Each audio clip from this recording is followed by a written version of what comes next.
روسیه کې د برید مړي څو ته ورسېدل او بلخوا طالبانو بالاخره څنګه وغندلو او ایران ولې طالبانو ته په داسې غندلو غوسه شو.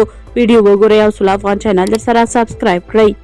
داسې ګمان کېدلو چې طالبان به په روسیه کې د سندرو او ګډا په کنسرت باندې برید ونه غندي، خو دا چې روس طالبانو سره ژورې اړیکې لري نو طالبانو بالاخره دا برید وغندلو.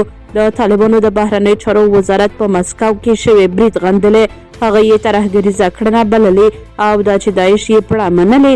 دغه ډله وایي داعش د اسلام د بدنامولو لپاره هڅه کوي. طالبانو دا هم ویلي چې نن سبا د داعش ډله د سیمې د امنیت لپاره په سترګو بدله شوې ده.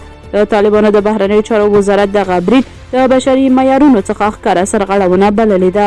په خپره شوې خبرپاڼه کې راغلي داعش په افغانستان او د نړۍ په بېلابېلو برخو کې د ولسي خلکو په نښه کولو سره وښوده چې دغه ډله د استخباراتي کړیو په لاس کې ده او موخه یې د اسلام بدنامول دي.